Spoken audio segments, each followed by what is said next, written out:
salesman left. Did he settle up his bill? Yeah, I took care of it. Well, I'm sure glad somebody checked out. Business has been terrible lately. Well, losing guests don't improve it any. Oh, I know, but it gives us some cash to feed the ones we have left. Where is it? This here feller didn't pay me in cash. Oh, well, I'm sure his check's good. Yeah, of course it is. He didn't give me a check either. Oh, no, Uncle Joe, not again. What do you mean? You let him pay you off in useless sample merchandise, didn't you? I did no such thing. Oh, thank goodness. For a minute, you gave me quite a turn. There ain't nothing useless about this sample merchandise. You just spun me the whole way around. Wait till I show you what I wangled out of that salesman. Pete, this is the best deal yet. Better than the 6 dozen hula hoops you wangled out of the last one? They're still cluttering up the attic. 4 dozen. You forgot the batch I traded to Hank Folsom. Oh, yes. For a gross of button hooks, wasn't it? And 2 pogo sticks. Someday they'll be worth good money. Oh, sure. If people start whirling and jumping in high-button shoes, we'll be rich. I bet you Hank's still kicking himself for that one. Kate, how would you like a beautiful painting to hang back of the desk? We got a painting hanging there. But this one's permanent.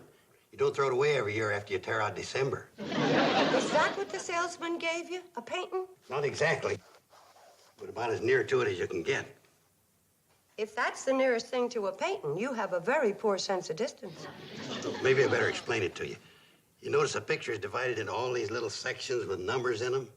Well, everywhere there's a number, you put a different color. And you know what you get? Different colored numbers? You have no sense of imagination. Now, here's the picture after I get finished painting it. Uncle Joe, the $10 that salesman owed us was our grocery money. How could you take a painting instead? Not just this one, Kate. He gave me 6 others. Here, if you don't like the sailing boat, how about a pedigreed setter? Or here's General Custer I got from him on a horse. You should have gotten Alexander Hamilton. What's so special about Alexander Hamilton? His picture's on a $10 bill.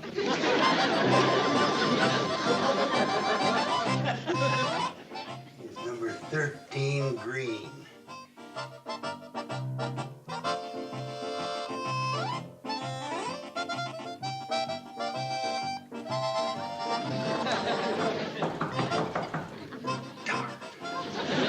Who is it? It's nearly dinner time, Uncle Joe. Mom asked me to see if you were ready. Pretty soon, Betty Jo. I'm just putting the finishing touches on my painting. Here, hold this up first, pal. I want to make sure I got it right. Is this what you're painting? It's mighty pretty. Wait till you see how I done it. There, finished. What do you think of it? Wow. Of course, I can't take all the credit. I just copied it from the model. What's the ship doing on top of a mountain?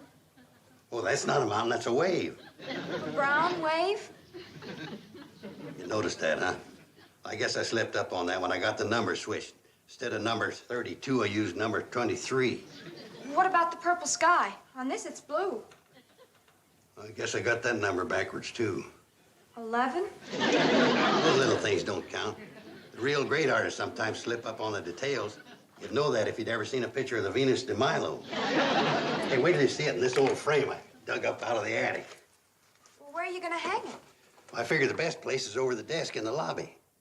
Isn't that kind of conspicuous? Yeah, that's what I was thinking. First thing folks will see when they come in, it'll hit them right between the eyes. That's what I was thinking, too.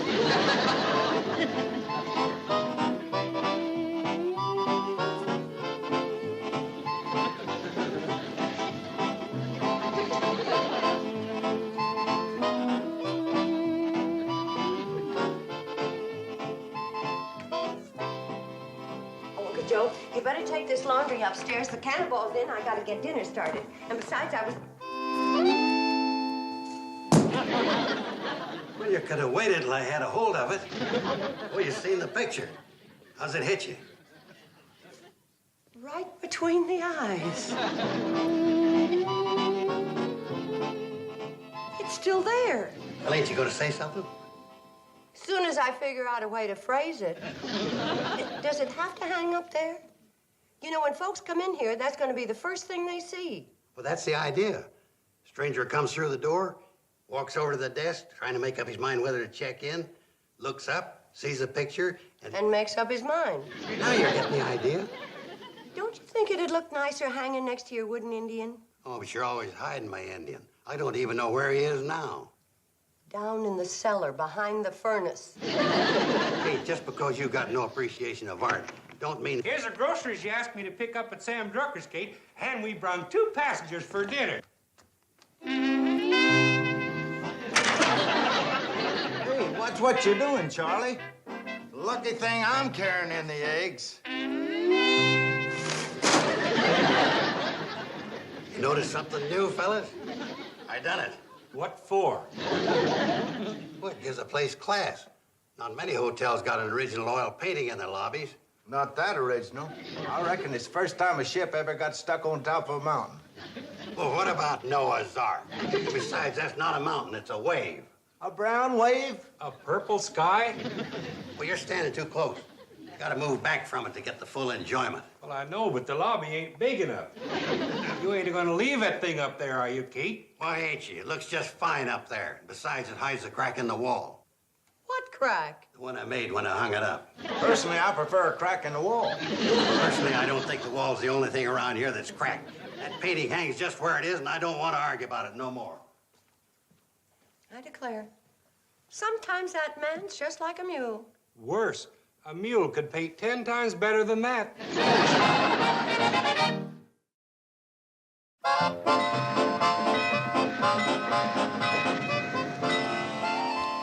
The ridiculous idea, stopping a train in the middle of nowhere for dinner. If it's just for dinner, why do I have to lug this vase with me? Because it's an expensive antique. I don't want to let it out of my hands. You mean my hands? This thing's heavy. Stop complaining, Parks. What do you think I pay you for? Besides, you know about my bad back.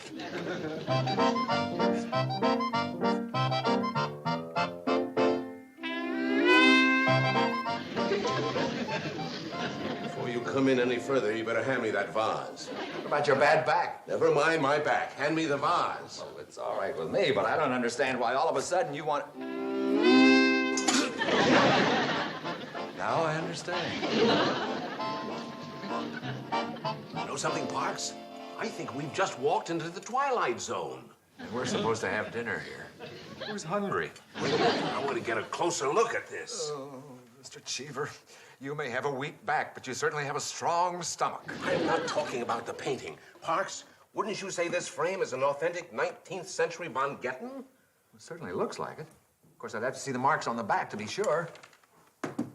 Look, that is authentic. That must be worth at least $200.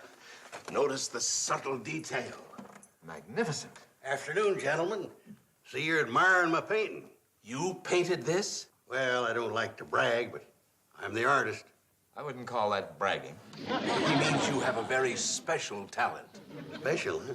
I don't believe there's another human being alive who could do something like this. Isn't that right? Oh, that's the best painting I've ever seen of a ship on top of a mountain. Would you be willing to sell it? It's not a mountain. Sell it? For money? Of course. I'm an art dealer in Nashville, and I'd be very interested in buying this painting, as is. How much do you want for it?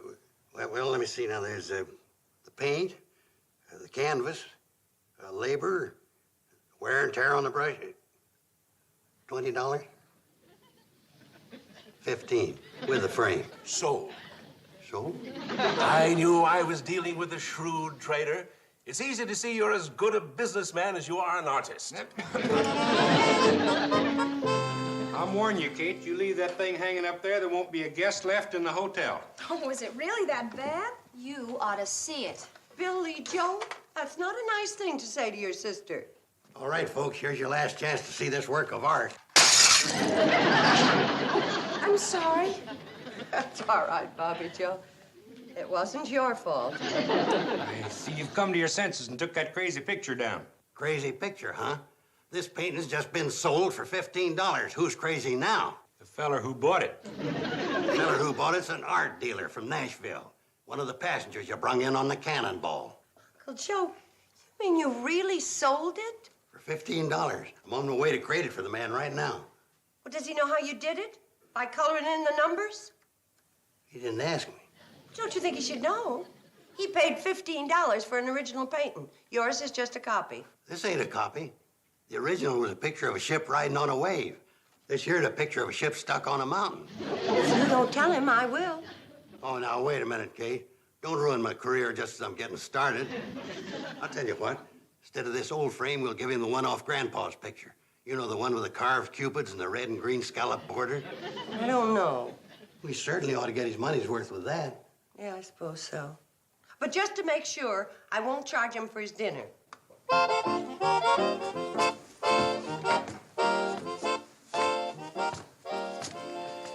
Thank you, Mrs. Bradley, for the lovely dinner. And thank you, Mr. Carson, for the incredible work of art. We better get going. They're calling us. I'll carry down the train for you. No extra charge. As I always say, there's no accounting for taste. Do you think Uncle Joe is really talented? Well, Mr. Cheever is an art dealer, and you heard how he kept calling the painting incredible. Well, for all we know, Uncle Joe could be a genius. Uncle Joe, a genius. That'd be nice. It would keep him occupied in his later years. You know, it's just possible that Uncle Joe was a primitive. Bobbie Jo. Mom, I mean it. He shows all the signs of being one. Oh, I don't think so. Maybe his forehead slants back a bit, but his chin doesn't recede. Either one of them. Mom, a primitive is what they call artists without any training. Oh? Sure. There was a woman called Grandma Moses up in New England who started painting when she was in her 70s. She never studied in her life, but her paintings are in all the famous museums. Well, that explains it. Uncle Joe must be a primitive. Still putting me on, eh, Kate? Oh, no, Uncle Joe, you don't understand. A primitive is what they call a famous artist who hasn't had any training. What Mom meant is that you could be another Grandma Moses. Grandma Moses? I ain't even married.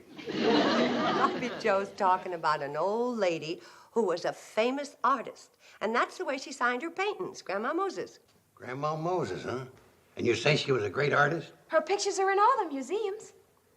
Say, that inspires me to another great original idea. From now on, I'll sign all my pictures, Uncle Joe. Excuse me, dear.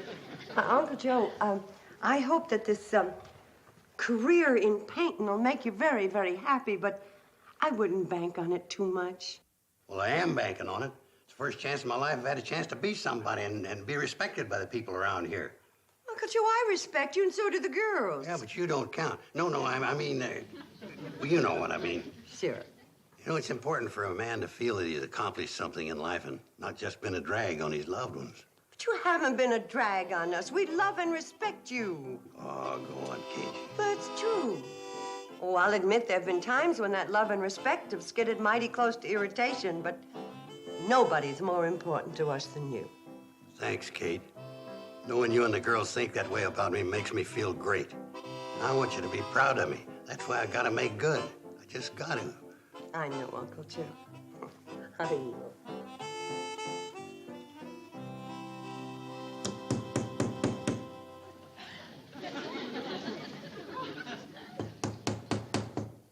Betty, what's all the noise about? Uncle Joe asked me to finish tacking up his press clippings. Press clippings? Sam Drucker ran a big article about Uncle Joe in the Hooterville World Guardian. But, honey, all that hammering.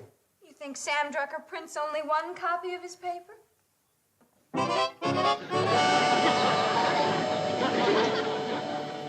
No wonder Sam said he doubled his circulation in this issue. Oh, Betty Jo, guess what happened? Oh, let me tell it. You go up and tell Uncle Joe. I thought you were going to tell Uncle Joe. Oh, that's right. Well, I'll run up and tell Uncle Joe, and you can tell them. Well, if you want to tell Uncle Joe, Tell I'll me what?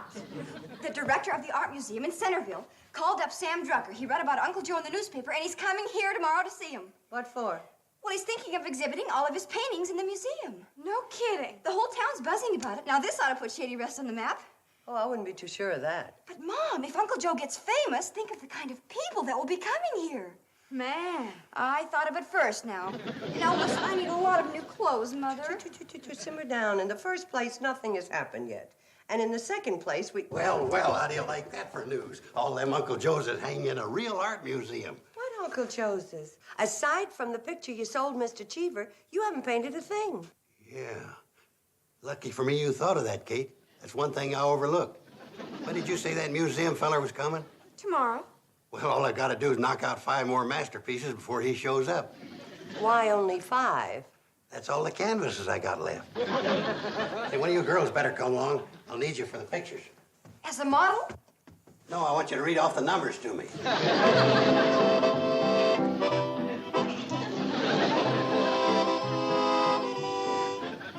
Number 14, pink.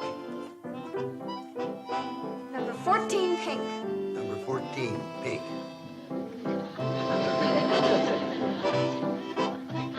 Number 21, violet.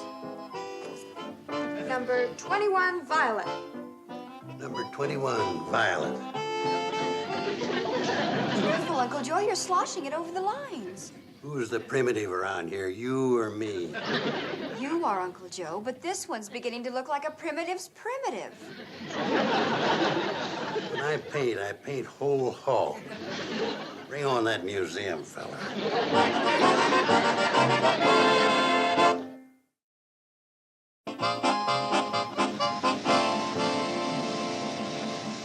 Mom, the Cannonball's here with the people for Uncle Joe's art exhibit. Oh, I sure hope everybody likes the way he paints. They've already had a sample. Look. Oh, no, he's painted on another one of my bed sheets. Darn it, anyway. I was hoping Uncle Joe would stick to his canvases and leave my bed sheets alone. I guess that's the price of art, Mom. More like the price of a new sheet. Uncle Joe, get ready. Here they come. Bring 'em on, especially that museum feller.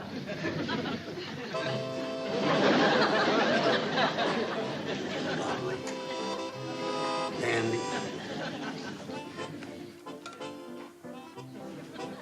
Work of art. Exquisite.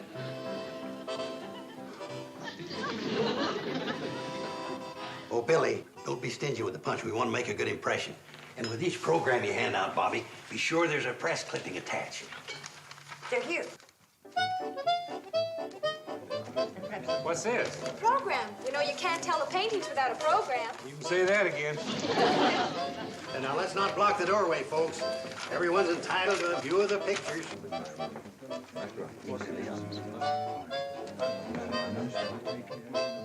General Custer on his horse. I can see the horse, but where's General Custer?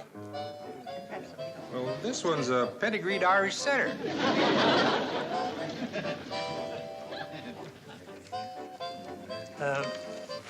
I'm E.T. Gibbs from the Centerville Museum. Well, welcome to the Shady Rest Gallery, Mr. Gibbs. Howdy.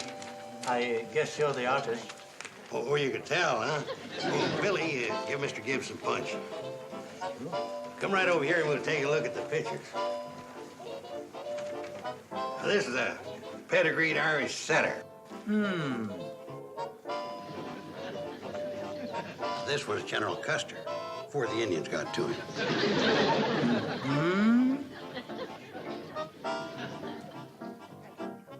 I call this one Church with Steeple.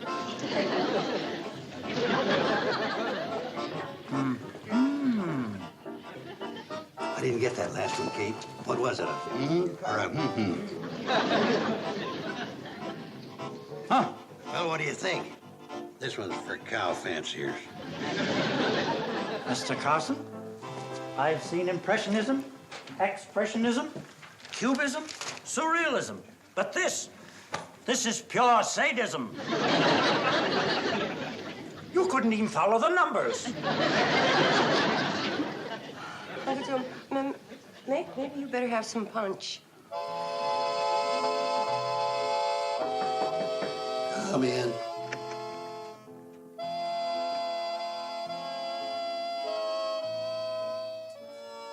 Uncle Joe, it's wrong of you to stay cooped up here brooding. We need you to run the hotel. You just have to get along the best you can without me. My mind won't concentrate after being laughed at by all them folks from Hooterville. You mustn't feel bad, Uncle Joe. You're not the only great artist to be laughed at by the masses. Were they there, too? What Betty Jo means is that there were a lot of important painters who weren't appreciated while they were still alive. Like Rembrandt. He didn't become famous until 100 years after he died. It may be all right for Rembrandt, but I'd rather be around when it happens. Uncle Joe, you're just not doing any good grieving just because... The Cannonball. And they're signaling they brought someone. I better get on down. You keep talking about those important artists, but stick to the live ones.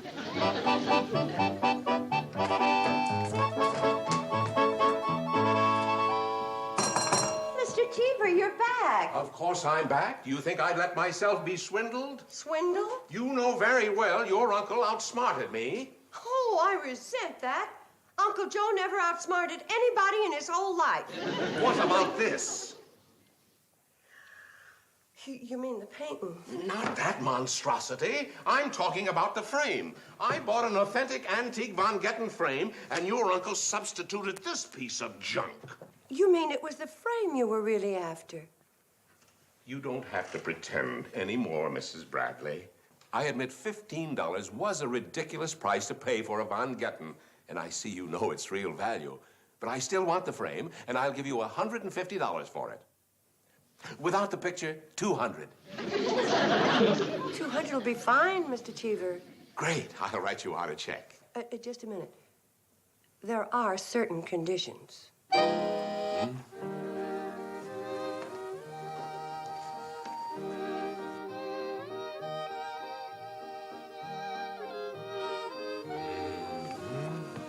Kate, I think I'll go back to bed. I'll buy them. You mean you like them? I said I'll buy them. Mr. Carson, I didn't think it was possible, but you did it again. Well, thank you, Mr. Cheever. How about $40? I'll pack them up No, for no, you. no, no. Mr. Cheever means $40 apiece. What are you trying to do, Kate? Isn't that right, Mr. Cheever? Naturally. But that's $200. Well, $200 is a fair price, but on one condition. Kate. That you give back Grandpa's frame and take the old one. Kate. But there's just one thing. Uh-oh. I have a condition. I think I'm getting one. This is a unique collection. I mean, these paintings are the only ones of their kind. That makes them more valuable, huh? Well, maybe not right now. Maybe not in your lifetime, Mr. Carson. But there's no telling what they might be worth if these are the only ones there are after you're gone. Like Rembrandt. Well, the point is, if you keep flooding the market with Uncle Joe's, well, you can see what'll happen to my investment. I can see what you mean. That's why you've got to agree not to paint another picture without my permission. That sounds fair enough to me, Mr. Cheever. You've got my word on it as a man and an artist. Your word as a man is enough. Now, if I may use the pen in your lobby, I'll write you a check. Uncle Joe, you're a success. A great artist. Yeah, a great retired artist. Don't forget I made a deal with that man. Kate here deserved a little credit. If it weren't for her lucky blunder, we wouldn't have got Grandpa's frame back. $200 for the paintings. And Mr. Cheever said someday they'll even be worth a lot more. Yeah, that's the only hitch. What? I'll always have a feeling that somewhere that fellow'll be out there rooting for me to die.